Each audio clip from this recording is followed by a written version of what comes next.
Good evening and thanks for joining us tonight on WRDE. I'm Amanda Decker. It's not a law yet, but it is right on the edge. If the governor signs on, getting busted for pot won't mean jail time, provided those joints don't add up to too much marijuana. An explosive night of violence and unrest in Ferguson, Missouri has now prompted the state's governor to send in the National Guard. Well, President Obama pays a visit to Bladensburg High School to make a big announcement. That announcement, $100 million in grants for high schools across the country that have created innovative ways to help students gain real-world work experience.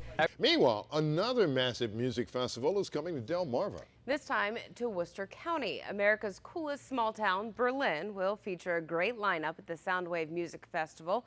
Rehoboth Beach is teaming up with the Department of Natural Resources and the University of Delaware to charge up Delaware. WRDE's Taylor McKeever tells us how they're going to do it. Taking a look across the Delmarva area tonight, beautiful weather in store. Meteorologist Chris Summers has tonight's first forecast. Hi, Chris. Dover police arrest another suspect who they say is connected to a shooting that happened last week. 18-year-old Robert Knox turned himself into Dover police Monday. He's now charged with second-degree conspiracy and plans to use a deadly weapon in a riot. Police say he is connected to the shooting that took place on Spruance Road April 3rd. 18-year-old Kaheem Hanser has already been arrested in connection with this investigation. Stick around. We're back with more news after this. Both ferries that cross the river will be shut down this week while county workers replace the cables. The Whitehaven ferry will be closed Thursday from 7 a.m. to 10 a.m. The upper ferry will stop running Friday during those same times. Well, 4 years after Craig Parker went missing in Dorchester County, a 66-year-old Hurlock farmer named William Hamilton has been arrested.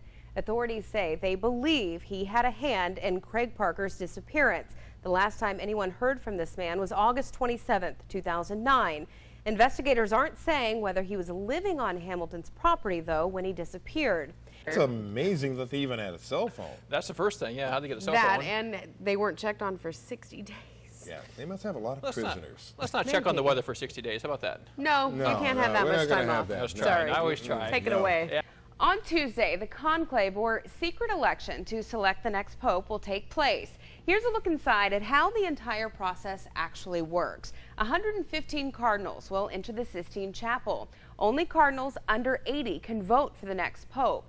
This is where the executors will gather to collect the ballots and then count the votes.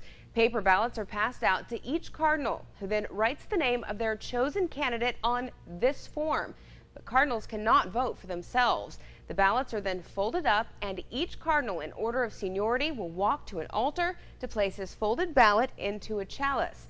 The votes are then counted, the results read to the cardinals.